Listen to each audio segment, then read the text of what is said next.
Hi guys, welcome back to the vlog. Today we are going to make pork bone broth. This is going to be another video added to my bone broth playlist. I, in previous videos, have made chicken bone broth and turkey bone broth. So what we're going to do is we're going to utilize some pork leg bones that I was able to buy from a local Asian market. So we have a pack of those. And we also have smoked pork leg, smoked pork neck bones. So I was able to get both of those from the Asian store today for us to be able to use for the pork bone broth. Now I know you're probably thinking, what do you use pork bone broth for? Many things. You can use pork bone broth for making beans. If it's a colder season at the moment, we're in winter. If you wanted to make pinto beans or anything like that, you can use pork bone broth to do so. You can also use it if you're making ramen or any Asian cuisine. You can use this as well. If you're making any Mexican soups, you can use the pork bone broth as well. You can add, some dried chilies or whatever to it at the end, because you know how we always, when we make bone broth, we use carrots, celery, and onion. And I always say that when I have my recipes that I'm making, that's when I incorporate garlic and stuff like that. Same goes for this premise. So I'm going to make the pork bone broth. If I was to make it for something Mexican, like say birria or something like that, I can then add the chilies and everything that I needed at that time to make that recipe. But this is just a base for a staple. So you can do like soup dumplings in it. You can do, ramen, any kind of soups that you would use this for. Split pea soup, you can use pork bone broth for. It's endless, really. So again, I'm just going to show you how I'm going to make it here in this video.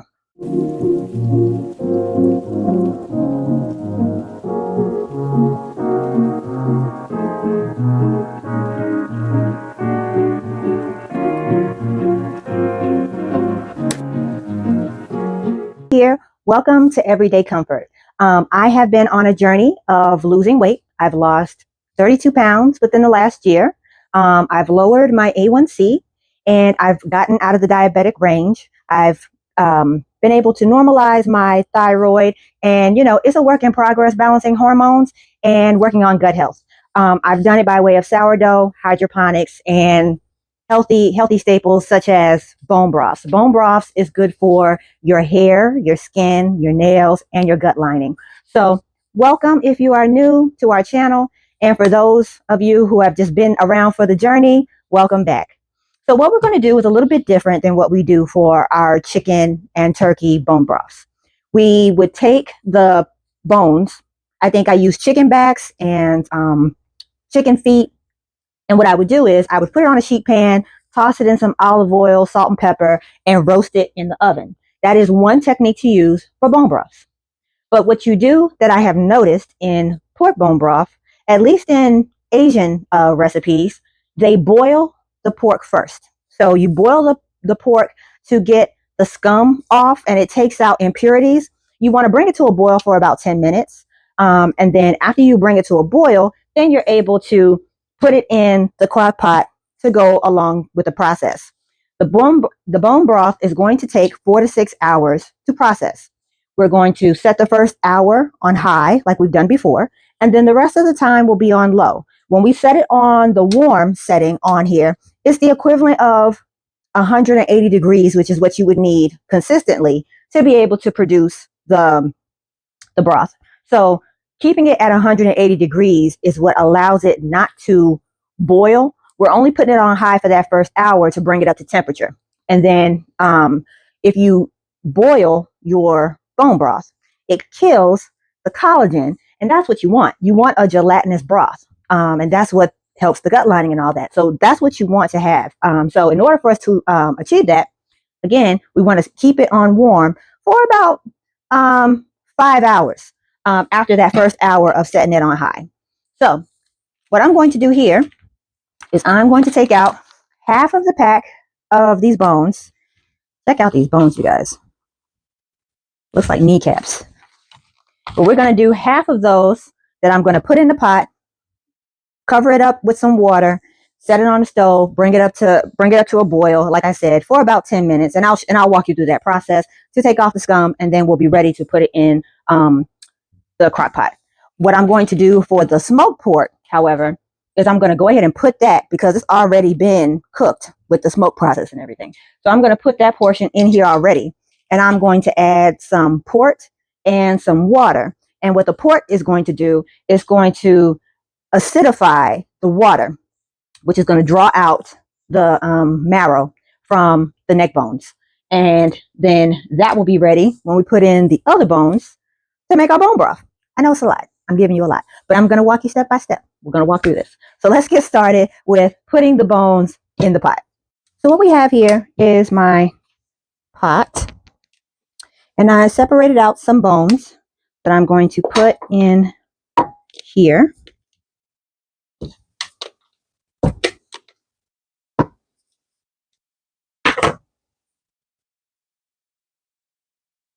It's not going to seem like a lot, but that's only because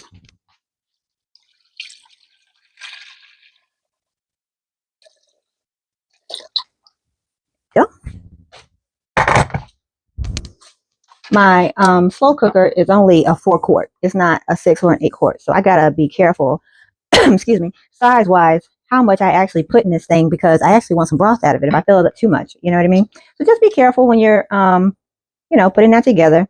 You can do a traditional pot. That's totally fine too. You can use a pot to make bone broth. I think I need to cover this with a little bit more water, and then I will bring you guys to the stove with me. All right, so we got the bones in here. We're just going to wait for it to come up to a boil. I didn't put any salt or anything in it. We're just going to keep it simple, the bones in the water, and we're just going to allow it to come to a boil. Okay, so now we have the smoked neck bones, and we're going to put them in the slow cooker here. I didn't want to use too many, because like I said, I still have the other bones to put in here. So I'm going to use a cup of port. And again, if you don't have it, you can use apple cider vinegar. This is just to acidify and give a richer flavor.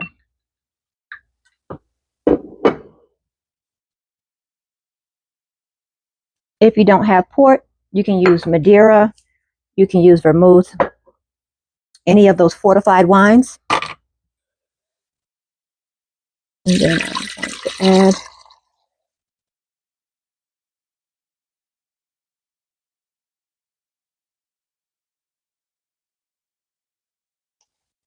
okay. Now it's suggested that you sit it here for an hour. And what it does in that hour is it starts to work on pulling the, extracting the marrow, getting that loose out of the bones. Apple cider vinegar does the same thing. A 1/4 cup of apple cider vinegar in here would do the exact same thing. So it's just a preference on how you want your finished product to taste.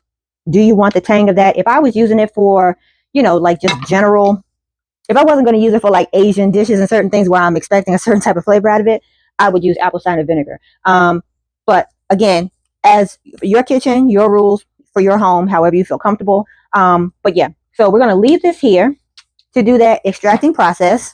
We have the other bones boiling. And while we are waiting, I am going to prep our vegetables. We need celery, carrots, and onions. Okay, I'm sorry, guys. There is the scum there.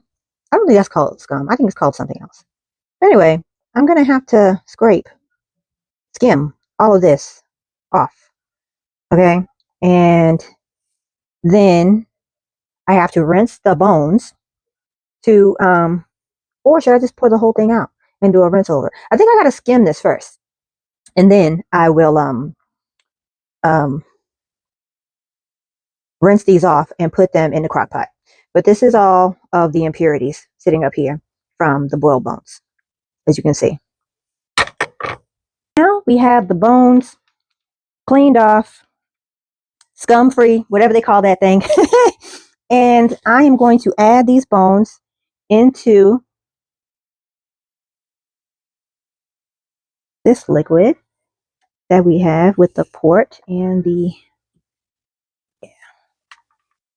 I just had a feeling this meat was going to take up a lot of space. But that bone marrow in there, oh my goodness, you guys, that's going to be so good. All right, let me put this back here out the way. And we need to prep our veggies to get them in there. The usual suspects, the onion with the skin on. Keep the skin on because all of that is necessary.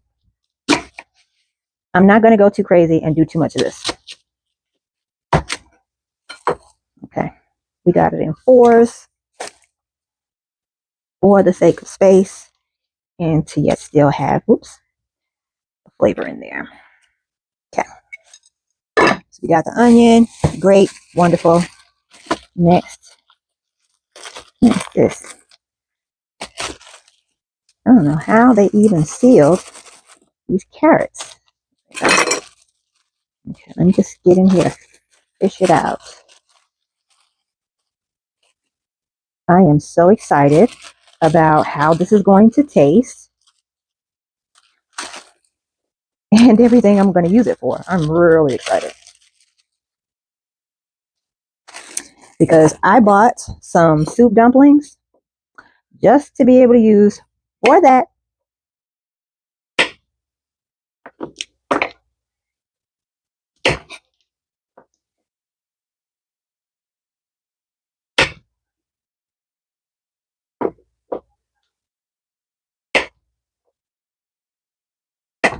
Okay, so I'm going to do a quick rinse and then we're going to toss these carrots in there.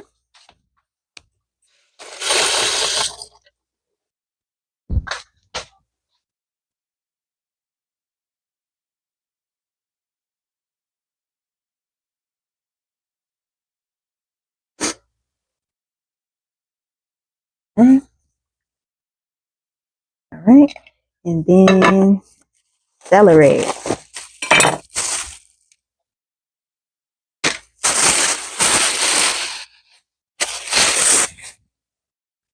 I have been using so much celery since making these bone broth recipes, which is funny because this is like my least favorite vegetable.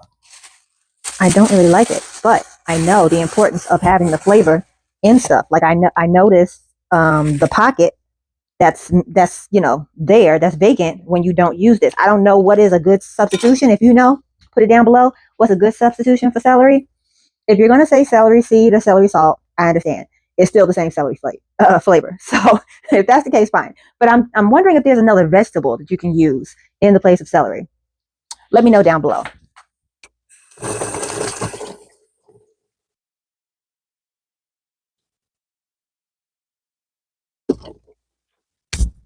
Okay. All right. Cut. I think that's good enough. All right, guys. Once I get these up in here, oh, I still got to put in my bay leaf and my peppercorns. That I still do need to do. This is like playing a game of Tetris, trying to fit all of this in here. And at the same time, hopefully I have enough liquid. I'm not taking up too much space with what I got in here. But I'm going to do another render. So after this is completed, I'm going to do another go around with this because I think I can get 2 batches out of these bones. Over here, just so we can top it off after I put in the bay leaves and the peppercorns.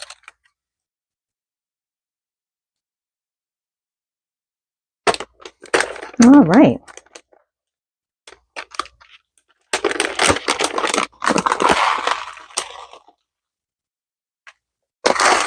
Okay, let's see. 1, 2, 3, 4, 5, 6, 7, 8,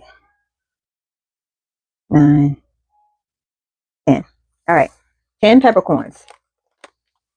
I know that's a very specific number, but I'm trying to think in my mind what would be the equivalent of like half a teaspoon.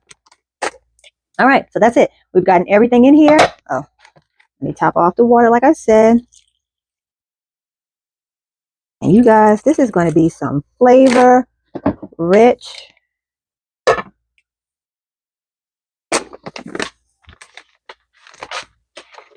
This is going to be some flavor-rich broth. We're going to turn it on. It's already set to high. I got it on 6 hours. Like I said, I'm going to do an hour on high, and then I'll turn it down for the rest of the time on low. Okay, so we are back. We are a couple of hours later. We are now at the time to take out the ingredients in the crock pot and move the broth into the jars. At this point, you can do one of two things. You can put this broth in some cubes, like kind of like these silicone molds I have. You can use those and put it in the freezer. You could also put it in mason jars and you can can it. If you have those deli plastic tubs, you can also put it in that and put it in the freezer. It keeps in the freezer, I think, for about at least a good 6 months. If you're going to put it in a refrigerator, that means you're just going to use it sooner rather than later. You need to use it within like the next, couple of weeks. So those are different alternatives for you to be able to save and preserve your broth. So I used, as we remember, smoked pork neck bones, and I also used pig leg bones. So there are a variety of different types of meat cuts that you can use for this. You can use pig feet, which they call pork trotter. You can use the bone from a ham. If you have a bone-in ham, you can use that. If you're eating pork ribs, bones saved from the pork ribs, pork chops, you can hold on to use in this bone broth. Other than what I've already used, they have pig back. There's a couple of different things you can use in order to make a pork bone broth. I probably would try next time the pig feet because of how gelatinous it is, kind of like chicken feet, with all the tender meat and muscle to it and the fat. That would definitely render a really good gelatinous bone broth. And again, the gelatinous bone broth is good for your gut lining. So I just wanted to touch on that, just to let you know there's options of things you can use, whatever you have on hand, not just generally what I've used here. Ham hocks too. Ham hocks, if that's all you had, you could use ham hocks to do this pork bone broth as well. Okay. So we're going to fish out these ingredients here. And I guess while I'm mentioning the different types of bones that you can use, I should probably also mention the variety and places to which you can source getting your pork. Okay, so there was a time that traditionally we all had a butcher in our neighborhood, but now that's not the case. Some places, depending on where you live, you'll have a butcher at your bodega, like a Supremo type of store. Or like where I went to an Asian market, you'll have cuts there to be able to pick from, like different bones for soups and stuff like that. You might have a butcher like maybe at a Whole Foods or something, but if you can't get to it, then there's farmers markets. You can go to farmers markets and meet the farmers there and develop a connection. If you have a CSA, which is kind of like an agreement with a local farm, there are so many different ways to be able to source some healthy, decent bones to be able to use for bone broth. It's really endless. So don't feel like you're limited because of your area.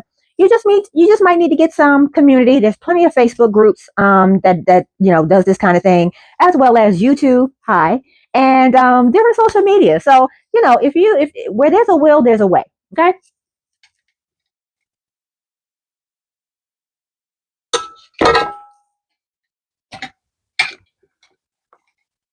One thing I'd like to do, regardless of what bone broth I'm making, I always like to cook it with like rice and stuff like that. Using it in grains, oh, so good.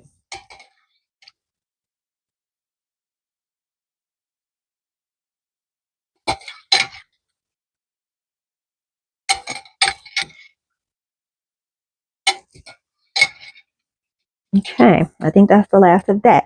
Now, I did have a bone piece where it looked like the marrow. Oh, that's so soft. Okay, let me see if I can get a fork here. And just so I do not burn myself, I'm going to put it in this. And I want you guys to take a look at this bone marrow. Look at how tender that is. Like I can kind of finagle that out with my fork. Maybe I should do a butter knife. Maybe a butter knife is better.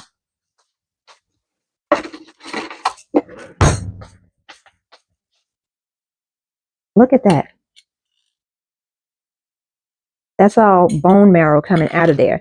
So now what people normally will do is you can either use this as a spread on toast, or you can clean this out of the bone, put it back in your bone broth and mix it around so that you have those properties in your bone broth. Whichever way you choose to do it. If I can get my stuff together here, I'm just going to try to push it out. Yeah, there goes. Beautiful. And we're going to put that into our bone broth.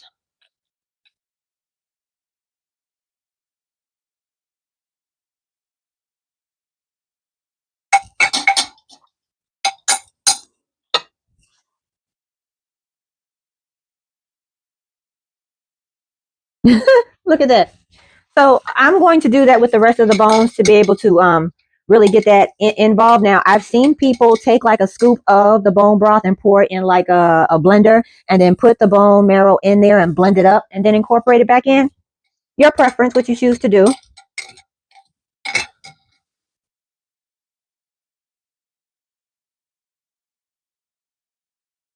But this is very tender. Very tender. Oh, there. Look at that. Beautiful.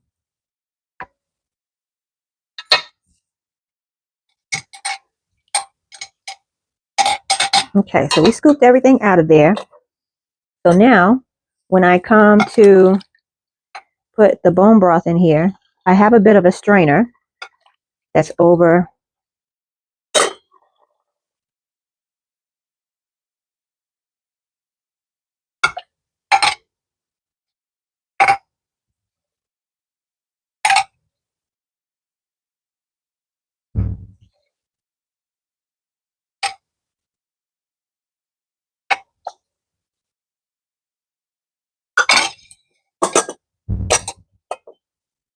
Look at that. Look at that color. How beautiful is that, you guys? Now, this is actually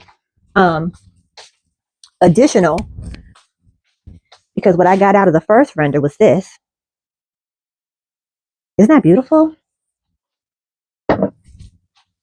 Totally a different color from your chicken bone broth. But that's pretty much it, you guys. That's how you would make the pork bone broth. Again, whatever cuts you use, wherever you source it from, it's pretty much to your area, very unique to your area and unique to however you want to, your kitchen, your rules, as I always say. Thank you very much, you guys, for watching. I hope that you're able to adapt this to your kitchen to be able to use. If you have any questions below, please leave them down below. Let me know if you're going to try it. Let me know if you would try maybe another bone broth, maybe chicken or turkey or duck or whatever. Like, let me know down below what you would also like to see going forward. And I'll see you guys again. Take care, friends.